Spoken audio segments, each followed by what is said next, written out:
ಭಾರತದ ಮಾದರಿ ಹೆಸರು ಸ್ವಯಂಚಾಲಿತ ಕಸದ ಬುಟ್ಟಿ. ರೊಟ್ಟಿನಿಂದ ಮಾಡಿರುವ ಕಸದ ಬುಟ್ಟಿ ultrasonic sensor, Arduino, servo motor, battery ಮತ್ತು ಜಂಪರ್ ವೈರ್ಗಳು. ನೀವು ಕಸ ಹಾಕಲು ನಿಮ್ಮ ಕಸದ ಬುಟ್ಟಿ ಹತ್ತಿರ ತಂದಾಗ ಅದರಲ್ಲಿರುವ ಅಲ್ಟ್ರಾಸಾನಿಕ್ ಸೆನ್ಸರ್ ನಿಮ್ಮ ಕೈಗಳನ್ನು ಪತ್ತೆ ಮಾಡುತ್ತದೆ. ತಕ್ಷಣವೇ ಆ ಸೆನ್ಸರ್ ಸರ್ವೋ ಮೋಟರ್ಗೆ ಯಾರು ಕಸ ಹಾಕಲು ಬಂದಿದ್ದಾರೆ ಎಂದು ಸಂದೇಶ ಕಳುಹಿಸುತ್ತದೆ. ಆರ್ಡಿನೋ ಬೋರ್ಡ್ ತಕ್ಷಣವೇ ಸರ್ವೋ ಮೋಟರ್ ತಿರುಗುತ್ತದೆ. ಅದಕ್ಕೆ ಸಂಪರ್ಕಿಸುವ ಡಸ್ಟ್ಬಿನ್ ಮುಚ್ಚಳ ತಾನಾಗಿಯೇ ತೆರೆದುಕೊಳ್ಳುತ್ತದೆ. ನೀವು ಕಸ ಹಾಕಲು ನಿಮ್ಮ ಕಸದ ಬುಟ್ಟಿ ಹತ್ತಿರ ತಂದಾಗ ಅದಕ್ಕೆ ಸಂಪರ್ಕಿಸುವ ಡಸ್ಟ್ಬಿನ್ ಮುಚ್ಚಳ ತಾನಾಗಿಯೇ ಮುಚ್ಚಿಕೊಳ್ಳುತ್ತದೆ.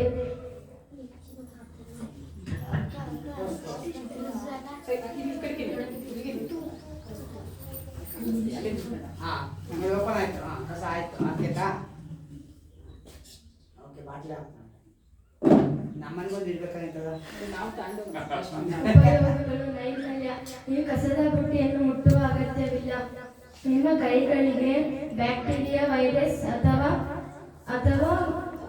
ಕೊಳೆ ಅಂಟಿಕೊಳ್ಳುವುದಿಲ್ಲ. ಆಸ್ಪತ್ರೆಗಳಲ್ಲಿ ಬಳಸಬೇಕು. ಧನ್ಯವಾದ.